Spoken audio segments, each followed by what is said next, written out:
Assalamualaikum warahmatullahi ta'ala wabarakatuh. Alhamdulillahilladzi ja'alal mujahidina fi sabilillah bi amwalihim wa anfusihim. Wassalatu wassalamu ala sayyidina Muhammad ibn Abdillah wa ala alihi wa sahbi ajma'in, amma ba'd.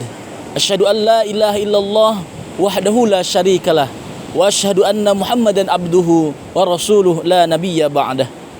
Alhamdulillah, puja dan puji marilah kita panjatkan kepada Allah Subhanahu wa Ta'ala yang telah menasibkan kita semua menjadi mujahid fi sabilillah, yakni para pendidik di jalannya Allah Subhanahu wa Ta'ala. Salawat dan salam marilah kita curah limpahkan kepada baginda alam Habibana wa Nabiyana Muhammad sallallahu alaihi wasallam. Perkenalkan, nama saya Zikri Syukron, mahasiswa pasca sarjana UIN Bandung, Fakultas Manajemen Pendidikan Islam, NIM 2210643. Izinkan saya pada kesempatan ini untuk membahas tentang manajemen pengembangan pendidik dan tenaga kependidikan pada mata kuliah dasar-dasar manajemen pendidikan dengan dosen pembimbing Bapak Dr. Haji Badrudin MAG. Dalam dunia pendidikan ada dua sektor yang tidak boleh dilupakan. Ada yang dimaksud dengan pendidik dan ada juga yang dimaksud dengan tenaga pendidik. Dalam meningkatkan sumber daya manusia di dunia pendidikan, maka tenaga pendidik dan kependidikan itu harus selalu ditingkatkan dan dikembangkan demi tercapainya satu tujuan yang lebih baik lagi. Maksud pengembangan di sini adalah mempunyai jangkauan yang sangat luas, yaitu pengembangan materi pelajaran, pengembangan kepribadian seorang tenaga pendidik atau kependidikan, dan juga pengembangan sarana prasarana di area dunia pendidikan. Ini bisa terwujud kalau setiap saatnya ada pengembangan bagi dunia pendidik dan tenaga kependidikan. Dalam pengembangan dunia pendidik dan tenaga kependidikan, maka perlu adanya sistem. Sistem kependidikan pada dasarnya tujuannya adalah untuk mencerdaskan bangsa dan mencerdaskan manusia pada bangsa tersebut. Dalam dunia pendidikan, sumber daya manusia yang kita ketahui adalah tenaga pendidik dan kependidikan. Dalam dunia pendidikan, sumber daya manusia yang kita ketahui adalah tenaga pendidik dan tenaga kependidikan, yakni bertugas merencanakan dan melaksanakan administrasi, pengelolaan, pengembangan, pengawasan, dan pelayanan teknis untuk menunjang proses pendidikan pada satuan pendidikan. Untuk mencapai hasil yang maksimal, perlu adanya pengembangan tenaga pendidik dan kependidikan secara sistem. Pengembangan mempunyai jangkauan yang lebih luas dalam upaya memperbaiki dan meningkatkan pengetahuan, kemampuan, sikap dan sifat, serta kepribadian. Pengembangan lebih dititik beratkan pada peningkatan kemampuan tenaga pendidik dan kependidikan melalui jalur formal dengan jangka waktu yang panjang. Pemberian kesempatan belajar yang didesain guna membantu pengembangan diri tenaga pendidikan dan kependidikan untuk memegang tanggung jawab atas suatu jabatan dan atau pekerjaan. Itulah tujuan dari pengembangan pendidik dan tenaga kependidikan, yaitu meningkatkan, mencerdaskan anak bangsa di seluruh negara Republik Indonesia ini. Sistem pendidikan nasional adalah keseluruhan komponen pendidikan yang saling terkait secara terpadu untuk mencapai tujuan pendidikan nasional. Sistem pendidikan pada dasarnya bertujuan untuk mencerdaskan kehidupan bangsa dan mengembangkan manusia. Dalam dunia pendidikan, sumber daya manusia yang kita ketahui adalah tenaga pendidik dan kependidikan, atau sering kita sebut dengan guru. Untuk keberhasilan suatu lembaga pendidikan ada beberapa hal yang perlu diperhatikan dalam sistem pengembangan tenaga pendidik dan pendidikan.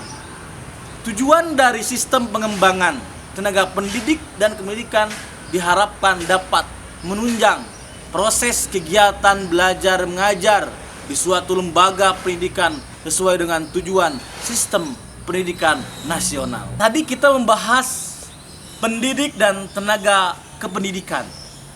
Ini ada dua definisi yang berbeda. Apa itu pendidik dan apa itu yang dinamakan dengan tenaga kependidikan. Pendidik berasal dari kata didik yang berarti memelihara dan memberi latihan atau ajaran, tuntunan, pimpinan mengenai akhlak dan kecerdasan pikiran.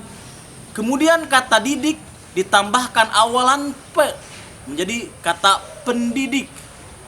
Dalam Kamus Besar Bahasa Indonesia 2001 halaman 263, menurut Islam, pendidik ialah siapa saja yang bertanggung jawab terhadap pengembangan anak didik, sama dengan teori pendidikan barat. Tugas pendidik dalam pandangan Islam secara umum ialah mendidik, yaitu mengupayakan perkembangan seluruh potensi anak didik, baik potensi psikomotorik, kognitif maupun potensi efektif. Yang kedua, ada yang disebut dengan tenaga kependidikan. Apa yang disebut dengan tenaga kependidikan? Yaitu merupakan tenaga yang bertugas merencanakan dan melaksanakan administrasi, pengelolaan, pengembangan, pengawasan, dan pelayanan teknis untuk menunjang proses pendidikan pada satuan pendidikan. Ini diatur dari Undang-Undang Nomor 20 Tahun 2003 Pasal 3 Ayat 1. Dalam pengertian yang lebih luas, pendidik dalam perspektif pendidikan Islam adalah yang bertanggung jawab terhadap upaya pertumbuhan jasmani dan perkembangan rohani peserta didik agar ia mampu menunaikan tugas-tugas kemanusiaannya, baik sebagai khalifah fil ard maupun sebagai dengan nilai-nilai ajaran Islam. Dalam pengembangan pendidik dan tenaga kependidikan perlu adanya strategi-strategi yang harus dicapai demi terwujudnya pendidik dan tenaga kependidikan yang handal. Ada beberapa strategi-strategi yang harus dipenuhi dalam mengembangkan tenaga pendidik dan tenaga kependidikan. Yang pertama adalah intervensi, yang kedua adalah objektif, yang ketiga adalah pengumpulan data, yang keempat adalah diagnosa organisasi, yang kelima adalah umpan balik data dan diskusi. Itu adalah bagian komponen-komponen strategi dalam mengembangkan pendidik dan tenaga kependidikan di satuan pendidikan nasional. Strategi berikutnya dalam mengembangkan dunia pendidik dan kependidikan ada yang disebut dengan strategi action intervention. Pada tahap ini diintroduksikan beberapa teknik pengembangan yang telah teruji seperti rotary training, sensitive training, team building, dan lain-lain. Ada yang kedua disebut dengan strategi perubahan paradigma, yaitu strategi ini dimulai dengan mengubah paradigma birokrasi agar menjadi mampu mengembangkan diri sendiri sebagai institusi yang berorientasi pelayanan, bukan dilayani. Ini yang harus dirubah paradigma di dunia pendidikan nasional kita ini. Yang ketiga adalah strategi debirokratisasi. Ya, ini adalah strategi ini dapat dilakukan dengan cara mengurangi dan menyederhanakan berbagai prosedur-prosedur yang dapat menjadi hambatan bagi pengembangan diri tenaga pendidik serta menyulitkan pelayanan bagi masyarakat. Ini dalam penelitian Khairun Nisa 2016 halaman 200. Strategi ini bisa terwujud kalau kita ikuti dan kalau kita amati dalam mengembangkan tenaga pendidik dan tenaga kependidikan. Dalam masalah mengembangkan pendidik dan tenaga kependidikan, maka perlu adanya sistem-sistem untuk menunjang keberhasilan pengembangan pendidik dan tenaga kependidikan. Tapi sebelum membahas tentang sistem tersebut, harus ngerti dulu bagaimana pengertian sistem. Istilah sistem adalah suatu konsep yang abstrak. Definisi tradisional menyatakan bahwa sistem adalah seperangkat komponen atau unsur-unsur yang saling berinteraksi untuk mencapai suatu tujuan. Itu dinamakan sistem. Yang kedua, karakteristik dalam klasifikasi sistem dalam masalah sistem tenaga pendidik dan pendidikan, yaitu yang mempunyai komponen batasan sistem, subsistem, lingkungan luar sistem, penghubung sistem, masukan, keluaran, pengelolaan, dan sasaran. Sistem tenaga pendidik dan kependidikan. Yang ketiga adalah tenaga pendidik dan pendidikan sebagai sistem. Pada lembaga pendidikan, kehadiran manusia sebagai pelaku atau tenaga kependidikan merupakan unsur yang sangat penting dan tak terelakkan lagi bagi manusia sebagai subjek maupun sekaligus manusia sebagai objek, yaitu tenaga pendidik dan pendidikan sebagai sistem pendidikan nasional. Secara garis besar, keprofesionalan pendidik dan tenaga pendidikan atau yang disebut dengan PTK merupakan tolak ukur keberhasilan suatu lembaga pendidikan. Maka hal ini tidak lepas dari manajemen pengelola sumber daya manusia yang mencakup ada 3 cakupan. Yang pertama, jumlah pendidik dan tenaga kependidikan yang sudah memadai. Yang kedua, kualifikasi tenaga pendidik dan tenaga pendidikan yang sudah memadai. Yang ketiga, kompetensi pendidik dan tenaga kependidikan yang sudah memadai. Itu menjadi kualifikasi sebagaimana keberhasilan tenaga pendidik dan tenaga kependidikan. Dalam sistem pendidikan dapat kita lihat pengembangan tenaga pendidik dan kependidikan dapat digambarkan sebagai berikut. Yang pertama adalah input. Diawali pada rekrutmen tenaga pendidik dan kependidikan. Sebelum merencanakan perekrutan tenaga pendidik dan pendidikan, langkah awal yang perlu dilakukan adalah inventarisasi ketenagaan. Inventarisasi ketenagaan pendidik adalah suatu usaha pokok dalam bidang tenaga kependidikan untuk memperoleh gambaran secara menyeluruh kuatan atau jumlah guru dalam waktu tertentu dengan jalan mengadakan pencatatan dan pendaftaran potensi tenaga pendidikan secara tertentu dan teratur. Langkah selanjutnya ada yang disebut dengan rekrutmen. Apa itu rekrutmen? Rekrutmen perekrutan tenaga pendidik dan pendidikan dengan kebutuhan untuk satuan pendidikan. Yang kedua adalah proses. Dalam proses pengembangan dan pembinaan pendidik dan tenaga kependidikan, pembinaan adalah sebuah program untuk membina sumber daya manusia, baik administrasi maupun edukatif di lingkungan lembaga pendidikan. Pembinaan lebih berorientasi pada pencapaian standar minimal, yaitu diarahkan untuk dapat melakukan pekerjaan atau tugasnya sebaik mungkin dan menghindari pelanggaran. Sementara pengembangan lebih berorientasi pada pengembangan karir tenaga pendidik dan pendidikan, termasuk upaya manajer untuk memfasilitasi mereka supaya bisa mencapai jabatan atau status yang lebih tinggi lagi.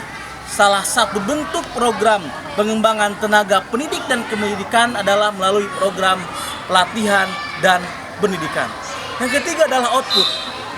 Setelah melalui rekrutan dan proses pengembangan, diharapkan akan menghasilkan output sesuai dengan tujuan yang diharapkan. Dalam hal ini objeknya adalah siswa seperti lulusan yang cerdas secara IQ, EQ, dan SQ. Minimalnya siswa yang dihasilkan memiliki perubahan yang ke arah yang lebih baik dari sebelumnya. Kemudian dari sistem pengembangan tenaga pendidik dan pendidikan ini akan menghasilkan tenaga pendidik dan pendidikan yang profesional dan siswanya mempunyai karakteristik yang baik. Itu proses dari hasil pengembangan tenaga pendidik dan tenaga kependidikan. Ada 3 proses. Yang pertama input, yang kedua proses, yang ketiga adalah outputnya. Baik, dari awal sampai akhir pembahasan tentang pengembangan tenaga pendidik dan kependidikan bisa saya simpulkan yang pertama adalah pendidik merupakan tenaga profesional yang bertugas merencanakan dan melaksanakan proses pembelajaran, menilai hasil pembelajaran, melakukan bimbingan dan pelatihan, serta melakukan penelitian dan pengabdian kepada masyarakat, terutama bagi pendidik dan perguruan tinggi. Yang kedua, tenaga kependidikan merupakan tenaga yang bertugas merencanakan dan melaksanakan administrasi, pengelolaan, pengembangan, pengawasan, dan pelayanan teknis untuk menunjang proses pendidikan pada satu pendidikan. Yang disebut dengan sistem adalah satu konsep yang abstrak demi menunjang pengembangan sistem pengembangan pendidik dan tenaga pendidikan. Lembaga pendidikan merupakan suatu unit kerja yang terdiri dari berbagai unit dan sub-unit yang jumlahnya relatif cukup banyak dan masing-masing memerlukan keahlian khusus sebagai satu syarat yang berbeda dengan yang lainnya. Sebut saja sebagai keahlian atau profesi. Dengan melaksanakan strategi pengembangan bagi tenaga pendidik dan kependidikan, diharapkan mampu menjawab segala persoalan yang berhubungan dengan keprofesionalan tenaga pendidik dan pendidik Indonesia. Mudah-mudahan dengan adanya sistem pengembangan pendidik dan tenaga pendidikan, pendidikan nasional kita jauh lebih baik dari sebelumnya. Cukup yang saya sampaikan, mohon maaf bila ada kekurangan. Wassalamualaikum warahmatullahi taala wabarakatuh.